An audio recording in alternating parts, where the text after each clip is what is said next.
In November of 1920, women nationwide voted for the first time in a presidential election. At last, women had come to the end of the struggle for the vote. It had been 70 years of petitioning, pleading, arguing, and marching. During all those years, only a few Western states, notably Wyoming, Colorado, and Utah, slowly gave women the right to vote, and several more fell into line after 1910. In 1868 and 1870, you might remember that women had been told to wait their turn. It was, said advocates of the 14th and 15th Amendments, the Negro's hour, and not time for women to vote. Half a century later, Congress passed and 2/3 of the states ratified the 19th Amendment to the Constitution. That amendment was simple.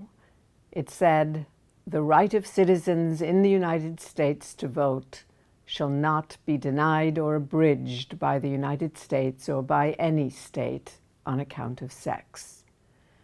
Was this to be a new beginning?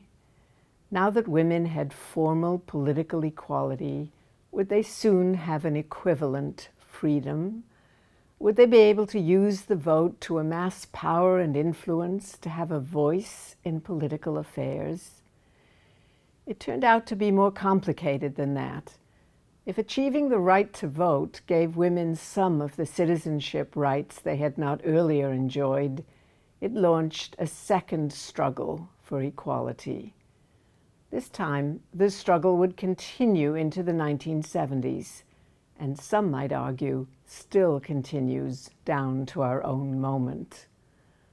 The problem lay with how women had argued for the right to vote. Some, like Elizabeth Cady Stanton and then Alice Paul, the most radical, had argued that women were humans and, like men, should have the vote as part of their common humanity. These women would settle for nothing less than absolute equality.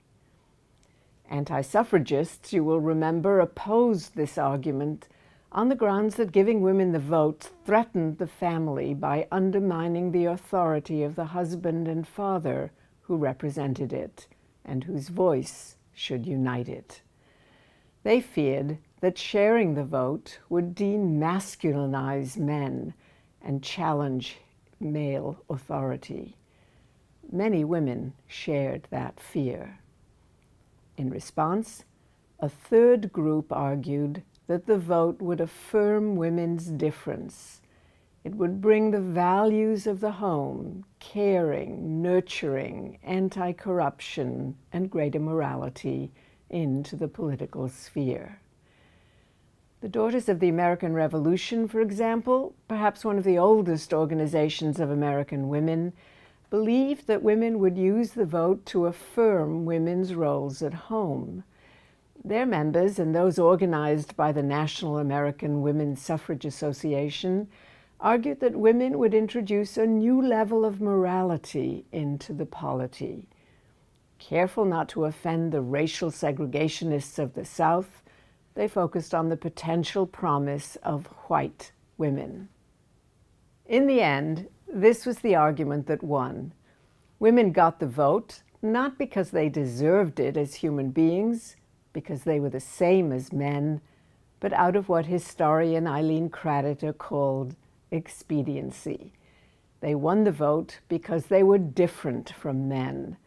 They promised to bring the nurturing and caring values of the home into politics and make politics less corrupt.